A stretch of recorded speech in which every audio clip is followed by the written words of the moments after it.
అమ్మా సంధ్య, ఏమైందమ్మా? నువ్వెందుకెలా ఉన్నావు? సూర్య ఎందుకలా మాట్లాడుతున్నాడు?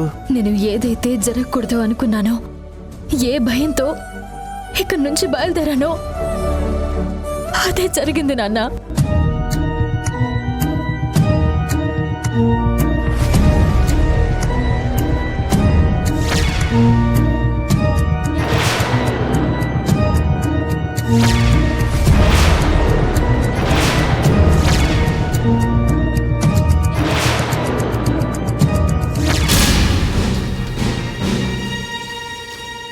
అదే జరిగింది. ఎవరి కళ్ళల్లో పడకూడదో వాళ్ళకే దొరికావా తల్లి? అసలే నువ్వంటే ఆ మొగుడు పెళ్ళాలకి చాలా కోపం. ఆ కోపంలో ఉన్నవి లేనివి కలిపి ఆకాష్కి చెప్పేస్తారేమో. అదేనమ్మా నా భయం కూడా. ఫ్రెండ్ పెళ్లి కోసం వైజాగ్ వెళ్తున్నానని చెప్పి నేను ఇంటి నుంచి బయలుదేరాను. నా మీద నమ్మకంతో ప్రేమతో నన్ను పంపించారు. ఇప్పుడు అదంతా అబద్ధం, ఒక నాటకం అని తెలిస్తే ఏమవుతుందో అని తలుచుకుంటేనే నాకు వణుకు పడుతుందమ్మా. మీరు వచ్చే ముందు వరకు కూడా మీ అమ్మ నేను ఏ సమస్య లేకుండా ట్రిప్ పూర్తి చేసుకుని వస్తారు. సూర్య ఇక నుండి కోపం తగ్గి ప్రశాంతంగా ఉంటాడు అనుకుంటున్నాం. ఇంతలోనే ఈ వార్త వినాల్సొచ్చింది. గుడ్డిలో మెల్లలా వాళ్ళెవరో సూర్యకి తెలీదు. వాళ్ళొచ్చి నేరుగా నీతో మాట్లాడలేదు. వాళ్ళకి సూర్యకి తెలియకపోయినా ఆకాష్కి విషయం మొత్తం చెప్పేస్తారు కదమ్మా. ఇలాంటిదేదో అవుతుందన్న భయంతోనే ఇక్కడికి వచ్చిన ప్రతిసారి ఎట్టి పరిస్థితుల్లోనూ గుమ్మం దాటకూడదు అనుకుంటాను. కానీ ఆయన బలవంతం వల్ల, ఆయన కోపం వల్ల నేను కాదనలేకపోతున్నాను. ఏదో ఒక సమస్యలో ఇరుక్కుంటున్నాను.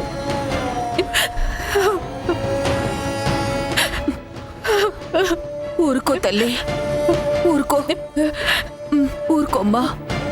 చూసింది వేరే వాళ్ళైతే కాళ్ళు చేతులు పట్టుకుని బ్రతిమాలి నిజాన్ని దాచేలా ప్రయత్నం చెయ్యొచ్చు. కానీ గోతికాడ నక్కల్లా నీ నాశనం కోరుకునే ఆ జంటతో మాట్లాడడం చాలా కష్టమమ్మా. వద్దు నాన్న, ఎవరితో ఏం మాట్లాడినా ఏ ఫలితం ఉండదు.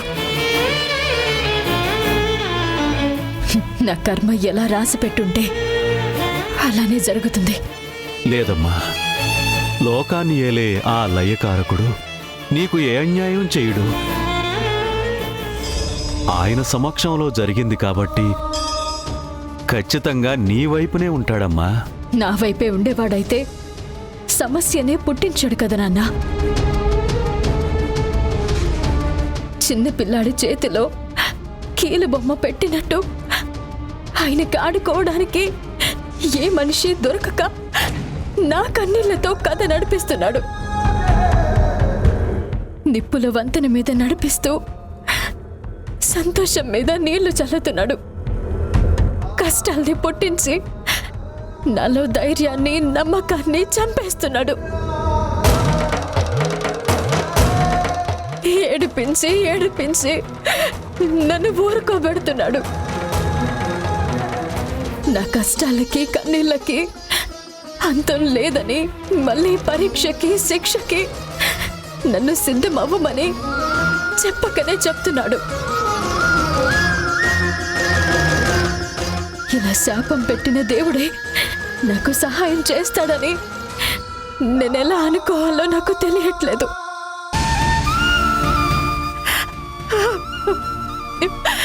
అమ్మా, అమ్మా సంధ్య, అమ్మా సంధ్య,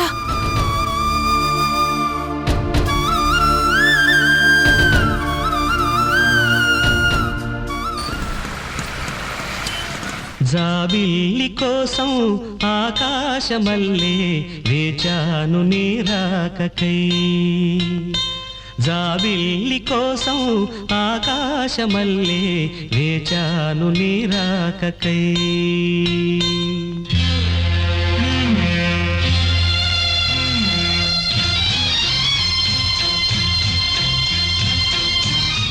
బాబ్జీ, నా బట్టలు ఎందుకు ఇస్త్రీ చేస్తున్నావు? నేను చేసుకునేదాన్ని కదా. అదేంటి దివ్య కొత్తగా మాట్లాడుతున్నావు? ఎప్పుడు నేనే కదా ఇస్త్రీ చేస్తాను. అప్పుడు వేరు, ఇప్పుడు వేరు. అదేంటి? అంటే అది మొన్న ఫైటింగ్ లో దెబ్బలు తగిలాయి కదా. ఓ, అవెప్పుడో మానిపోయాయి. అందుకే చిన్న చిన్న పనులు ఫినిష్ చేస్తున్నాను.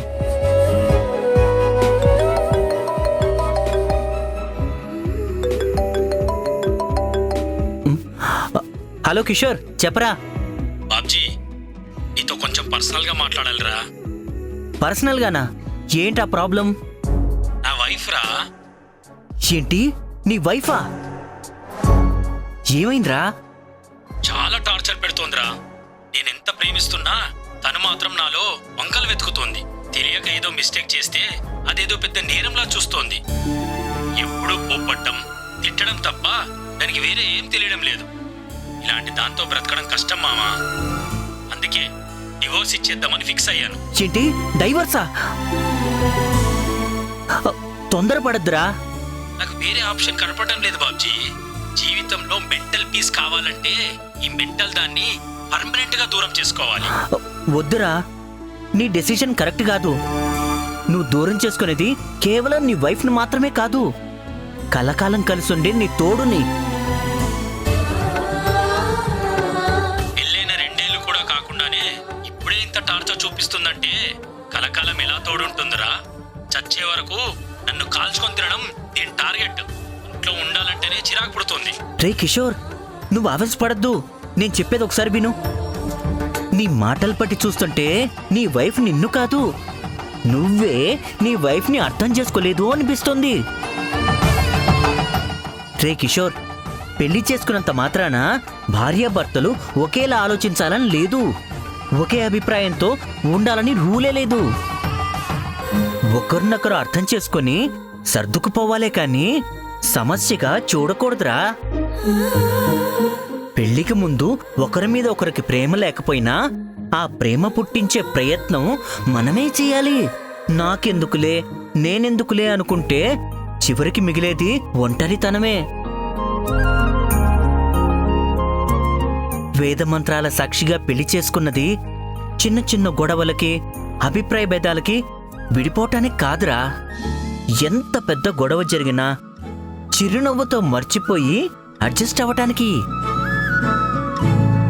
భార్య దగ్గర భర్త, భర్త దగ్గర భార్య తగ్గటం అంటే ఓడిపోవటం కాదు, ఆ బంధానికి విలువివ్వటం.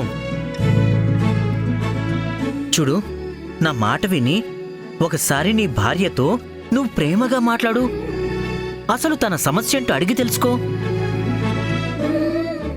ఎంత కష్టమైనా నేను నీకు తోడుగా ఉంటానన్న భరోసా నువ్వివ్వు. అలా చేస్తే నీ భార్యకి నీ మీద ప్రేమ ఎక్కువవుతుంది. నీ మనసులో విడాకులు అన్న ఆలోచన మాయమవుతుందిరా. థ్యాంక్స్ రా బాబ్జీ. నీ మాటల వల్ల ఇన్ని రోజులు నా భార్య దగ్గర నేనేం మిస్ అవుతున్నానో తెలిసింది. ఈ రోజే తనతో మాట్లాడతాను. That's good. బాయ్ రా.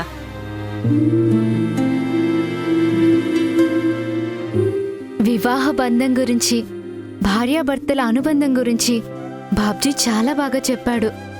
ఎన్ని రోజులు నేనే అర్థం చేసుకోలేకపోయాను. సారీ బాబ్జీ.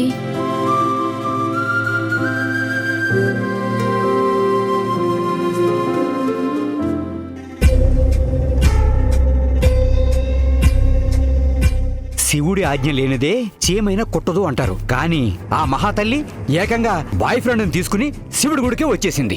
పాపాలు చేయడం అలవాటైన వాళ్ళకి దేవుడైతే ఏంటి, దెయ్యం అయితే ఏంటి, భయం భక్తి కన్నా వాళ్ళ సుఖ సంతోషాలే ముఖ్యం. మెట్లెక్కడానికే ముక్కు మూలుగావు. ఇప్పుడు చూడు, మనం అలా వెళ్ళడం వల్లే కదా ఆ సంధ్య బాగోతం బయటపడింది. అవునండి, నాకు కూడా అదే అనిపించింది. ఇలాంటివి జరిగినప్పుడే దేవుడున్నాడు, మనలాంటి వాళ్ళకి ఎప్పుడూ సాయం చేస్తాడు అనిపిస్తుంది. అవునే, ఆ మాట అయితే నిజమే. లంచం తీసుకున్నా జైలుకి వెళ్లకుండా కాపాడాడు. ఇప్పుడు నిలువ నీడ లేకపోయినా ఏదో ఒక ఆధారం చూపిస్తున్నాడు. ఎక్కడికి వెళ్లాలో తెలియక ఒకసారి అల్లుడి దగ్గరికి వెళితే నగల దొంగతనం గురించి చెప్పేస్తానని మనల్ని బెదిరించి బయటికి పంపించింది ఆ మహాతల్లి. ఇప్పుడు మన అదృష్టం కొద్దీ దాని జుట్టు మన చేతికి దొరికింది. ఎలా ఆడిస్తానో చూడండి. ఆడించడం సంగతి సరే, ఆకాష్ లాంటి ప్రేమగా చూసుకునే మొగుడుండగా కూడా దీనికంటే పోయే కాలం మొగుడిని మలేషియా పంపించి దొంగ మొగుడుతో దైవ దర్శనానికి వచ్చేసింది. ఆ రంకు నెచ్చినమ్మ బొంకు నెరవదా అని ఒక్కటేంటి, అడిగేవాడు లేడు కాబట్టి ఎన్ని వేషాలైనా వేస్తుంది. పైకి మాత్రం పతివ్రతల ఎన్ని కబుర్లు చెప్తుందో. వా మేడిపండు మహాతల్లి. మనల్ని చూడగానే నిజం బయటపడుతుందన్న భయంతో ఎలా పారిపోయిందో చూసారా? ఎక్కడికి పారిపోతుంది? ఇదిగో ఈ రోజు కాకపోయినా అల్లుడు వచ్చిన తర్వాత అయినా ఇంటికి రావాల్సిందే కదా. ఒకవేళ ఎక్కడికి రాకపోయినా దాని అమ్మ నాన్న, అదే అత్తమామల ఇల్లు తెలుసు కాబట్టి డైరెక్ట్గా అల్లుడిని తీసుకెళ్ళి తాడో పేడ తేల్చేద్దాం. ఏమండి, ఇది మనకి బంగారం లాంటి అవకాశం. దీన్ని అస్సలు వదులుకోకూడదు. మన అమ్మాయి పోయిన తర్వాత లెక్క ప్రకారం అల్లుడి ఆస్తిలో మనకి వాటా దక్కాలి. లేదంటే కనీసం ఆ ఆస్తిని అంతస్తుని హాయిగా అనుభవించాలి. ఆ రెండు అవకాశాలు లేకుండా మనకి దూరం చేసిందా సంధ్య.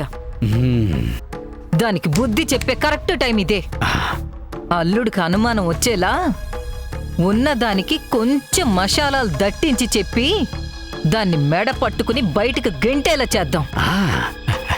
ఆ తర్వాత అల్లుడు బాధని ఓదారుస్తున్నట్టు ఆ ఇంట్లోనే పర్మనెంట్ గా సెటిల్ అయిపోదాం. అబ్బబ్బబ్బబ్బా, నువ్వెలా చెబుతుంటే మన రాజభోగం కళ్ళ ముందు కనబడుతున్నట్టుగా ఉంది. ఇప్పటి వరకు అంతా శివయ్య అనుగ్రహంతోనే అయ్యింది కాబట్టి నువ్వు చెప్పిన ప్లాన్ కూడా సక్సెస్ అయితే ఇంకోసారి శ్రీశైలం వెళ్ళి గుండు కొట్టించుకుంటాను.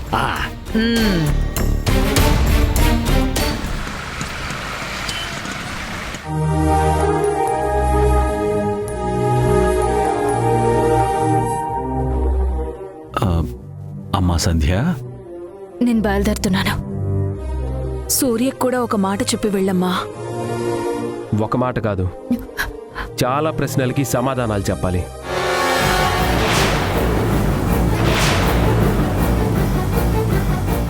ఏమైంది సంధ్య నీకు? ఇంటి నుండి బయలుదేరినప్పుడు సంతోషంగానే ఉన్నావు. అక్కడికి వెళ్ళిన 2 రోజులు నాతో నవ్వుతూనే గడిపావు. కానీ 3వ రోజు గుడికి వెళ్ళినప్పుడు ఎందుకంత టెన్షన్ పడ్డావు? ఎవరిని చూసి భయపడ్డావు? భయమేం లేదండి. తలనొప్పి నీరసం అని నేను చెప్పాను కదా. తలనొప్పి నీరసం అయితే కాసేపు కూర్చుంటే తగ్గిపోయేది. కానీ నువ్వు కంగారుగా అక్కడి నుంచి నన్ను తీసుకొచ్చేదానివి కాదు. నువ్వేదో దాస్తున్నావు.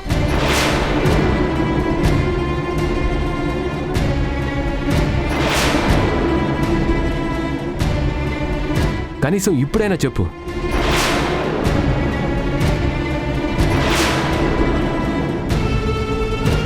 పోనీ అమ్మా నాన్న వినకూడదనుకుంటే మన గదిలోకి వెళ్దాం రా.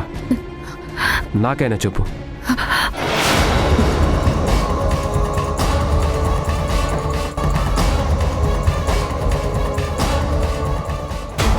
వాళ్ళు వినకూడని, వాళ్ళకి తెలియకూడని రహస్యాలు ఏవి నా జీవితంలో లేవండి. అయితే నాకు తెలియకూడని ఉన్నాయా? నేను వినకూడని ఉన్నాయా? సూర్య, ఏంట్రా ఇది? ఎందుకు ఇలా పెడార్థాలు తీస్తున్నావు? సంధ్య మా దగ్గర ఎలా ఉంటుందో నీ దగ్గర కూడా అలానే ఉంటుంది. మనమంతా ఒకే కుటుంబంగా భావిస్తుంది.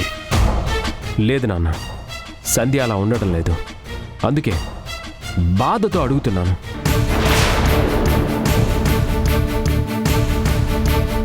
భర్తనైనా నన్ను కూడా పరాయివాళ్ళ చూస్తుంది. నన్ను కావాలని దూరం పెడుతుంది. చూడు సంధ్య, నిన్ను దూరంగా తీసుకెళ్ళింది మనస్ఫూర్తిగా నీ ప్రేమని పొందాలని. నీ చెయ్యి పట్టుకొని నడుస్తూ నీతో ఎన్నో భావాలు పంచుకోవాలని. అంతకు మించి నాకు వేరే ఉద్దేశం లేదు. సూర్య, సంధ్య నీ భార్యరా, నువ్వే ప్రాణంగా బ్రతికింది. తన మనసులో కూడా నీ మీద అలాంటి భావనలు ఉండవని ఎలా అనుకుంటున్నావురా? నాన్న, నాకు మీ సమాధానం కాదు, సంధ్య మనసులో మాట వినాలనుంది.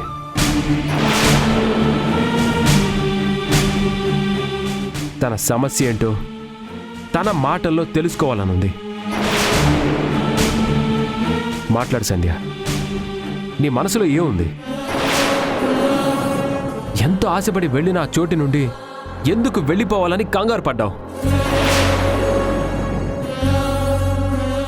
నిన్ను ఏ విషయం డిస్టర్బ్ చేసింది? ఆఫీసులో ఇచ్చిన ఏదో అర్జెంట్ వర్క్ మర్చిపోయిందంట. ఆ విషయం నీకు చెబితే నువ్వెక్కడ కోప్పడతావో అని, తలనొప్పి అని అబద్ధం చెప్పి వచ్చేసిందంట. అంటా అని మీరు చెప్తుంటే నాకు అందులో నిజం అనిపించడం లేదు. అమ్మ నాన్న చెప్పింది మాత్రమే నా మనసులో ఉంది. అదే జరిగింది. మీరు నమ్మినా నమ్మకపోయినా అదే నిజం. మిమ్మల్ని బాధ పెట్టుంటే నన్ను క్షమించండి. నేను వెళ్ళాలి. సంధ్య,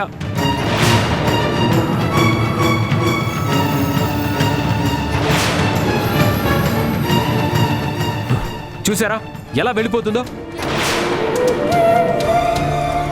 నా బాధను అర్థం చేసుకోకుండా నన్ను ఒంటరిని చేసి దూరం అయిపోతున్నట్టుంది.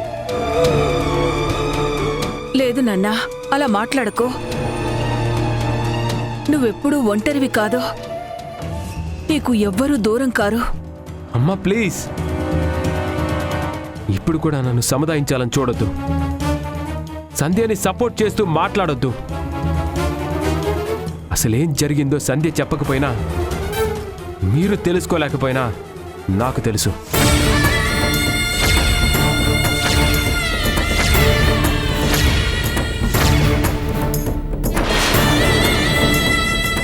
సంధ్య మౌనంగా ఉన్నంత మాత్రాన నిజం నాకు తెలియదు అనుకుంటుందేమో. నీకేం తెలుసు సూర్య?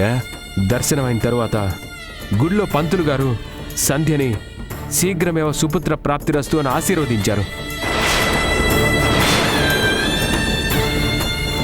ఆ మాట విన్న తరువాత సంధ్య రియాక్షన్ మారింది. ఒక జంట బిడ్డనెత్తుకొని గుడివైపు వస్తుండడం గమనించింది. వాళ్ళ ఆనందంలో, ఆ పసిపాప నవ్వులో ఒక అమ్మగా తనేం మిస్ అవుతుందో తెలిసిందేమో. ఆ క్షణం సంధ్య మనసులో ఎంత బాధ కలిగి ఉంటుంది. ఇంకా ఎక్కువసేపు అక్కడే ఉంటే ఎక్కడా బాధ నాకు తెలిసిపోతుందేమో అనే కంగారు భయం నటించి అక్కడి నుంచి తీసుకొచ్చింది. అంటే సంధ్య కంగారుకి కారణం పంతులు ఆశీర్వాదం, ఆ జంట చేతిలో ఉన్న పసిపాపే అనుకుంటున్నావా? అనుకోవడం ఏంటి నాన్న, అదే కారణం. పెళ్ళైన ఏ ఆడదైనా తల్లి కావాలని కోరుకుంటుంది.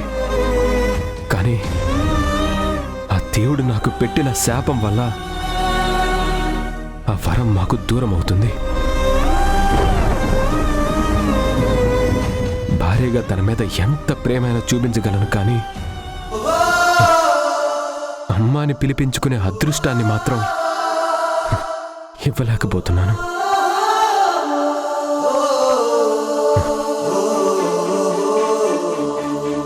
సంధ్య ఎంత మంచిదైనా ఆడదానిగా బాధ ఉంటుంది కదమ్మా. ఒక భర్తగా నాతో పంచుకుంటే ఏదో ఒకటి మాట్లాడి తన మనసు మార్చేవాణ్ణి, ధైర్యం చెప్పేవాణ్ణి. కానీ సంధ్య ఏమీ మాట్లాడదు, ఏదీ చెప్పదు. ఇదివరకైతే ఏ చిన్న బాధ కలిగినా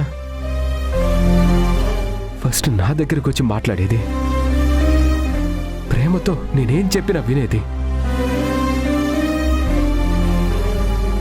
కానీ ఇప్పుడు అలా లేదు. కోపంగా అడిగినా బాధగా అడిగినా నాకైతే ఏం చెప్పట్లేదు. మాటల్లో ఉన్న దూరం మనసులో కూడా ఉందేమోనని నాకు భయంగా ఉంది.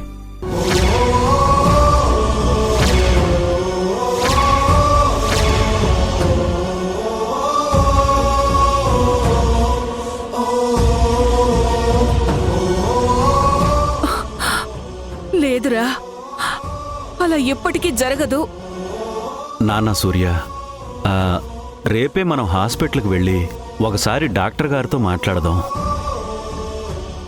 నీ ఆరోగ్య సమస్య బాగైందో లేదో తెలుసుకుందాం. అంతా ఓకే అని డాక్టర్ గారు చెబితే సమస్యలన్నీ సర్దుకున్నట్టే. నా మాట వినరా?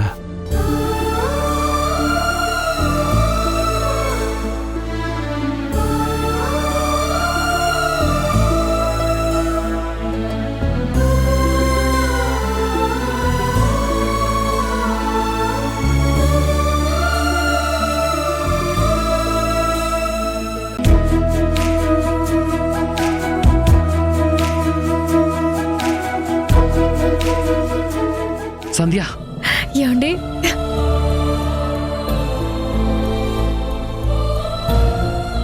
ముందు గిఫ్ట్స్ తీసుకో. ఏంటండి ఇవన్నీ నాకేనా? నువ్వు తప్ప నాకెవరున్నారు సంధ్య? అందుకే రోజుకొకటి చొప్పున గిఫ్ట్స్ సెలెక్ట్ చేసి కొన్నాను. సంధ్య, ఆ? చెప్పడం మర్చిపోయాను, మా అత్తయ్య మావయ్య వచ్చారు.